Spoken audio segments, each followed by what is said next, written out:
At the height of the riots, the president of the Heritage Foundation, that's the nation's single largest conservative think tank, it has consumed billions of donor dollars.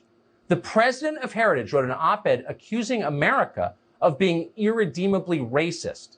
Her name is Kay Cole James. You probably have sent her money. As America burned, Kay Cole James, president of the Heritage Foundation, piled on. And she wasn't alone in that. So many on the right did exactly the same thing. Meanwhile, they did nothing. They didn't lift a finger to help the people they had promised, they had pledged to protect, their voters and their donors. Instead, they did everything possible to accommodate the demands of the people tormenting them, the rioters, and the people who backed the rioters. Congressional Republicans decided to make reining in law enforcement their top legislative priority. They blamed the cops. They didn't blame the rioters. They blamed the cops. Then Republicans bragged about springing more criminals from jail. The last thing we needed. In the state of Iowa, the Republican governor announced that she was giving felons the vote by executive order, not even waiting for the election, just doing it, signing it. Meanwhile, almost everywhere, ordinary Americans came under attack for the color of their skin. Acts of actual racism, where people were being hurt for their race, something they can't control, something they were born with. And yet no Republicans rose to defend them.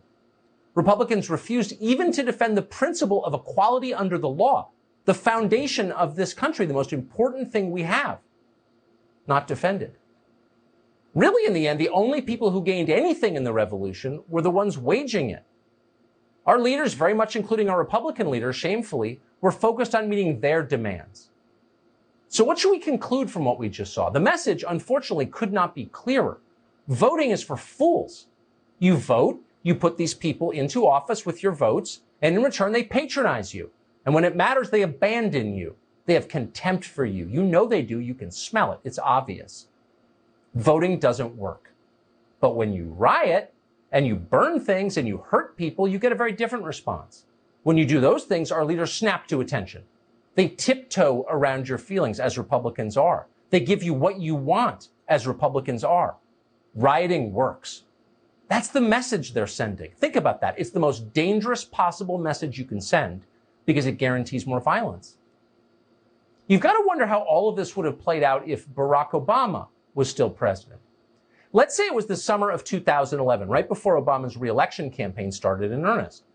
Imagine if at that politically critical moment, violent mobs of Mitt Romney supporters began looting and burning major American cities, screaming racist slogans as they did it. Hard to imagine, but try. Imagine if the Romney mob then defaced and tore down statues of Martin Luther King in public parks. Imagine if every street sign in America identifying a Martin Luther King boulevard was suddenly ripped to the ground and defaced with graffiti. Most Americans would find that appalling and disgusting. We certainly would. But let's say the mob kept doing it because nobody stopped them. Imagine if the people who planned to vote for Barack Obama in the fall knew they couldn't admit that in public. If citizens wearing Obama hats were physically assaulted, punched in the face, thrown to the sidewalk, and kicked. Imagine if anyone who spoke out against the mobs or showed support for Obama's campaign was censored or deplatformed by tech monopolies that operated at the pleasure of federal regulators. Imagine if those same monopolies censored President Obama himself. So ask yourself sincerely, if all of that happened, how do you think Barack Obama would have responded? By tweeting angry things?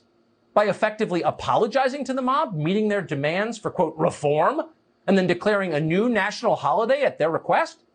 No, probably not. It's hard to imagine Barack Obama doing that. It's hard to imagine him complaining that as president of the United States, he didn't have the power to stop political violence, or preserve the integrity of an election, or protect free speech, or public art, or the nation's history itself. No, that would not happen. Instead, within about 10 minutes, you would see the Obama Justice Department indict every single person involved on federal conspiracy and civil rights charges. You would watch as SEAL Team 6 reclaimed downtown Seattle. You'd see airborne units drop from the sky into Atlanta, Minneapolis, and Portland. You would see whatever it took to stop the chaos. That revolution would not last long. Say what you will about Barack Obama, and we do, but he never doubted he had the constitutional authority to act, and he did act. Obama knew a threat when he saw one. Our Republican leaders don't believe they have the authority. They don't believe they're legitimate.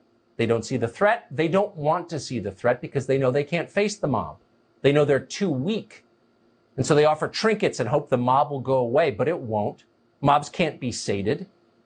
We thought Republicans understood that. That's why we supported them. But crisis has revealed the truth. Now we know who they are. It could not be clearer. And now it's time to find new leaders.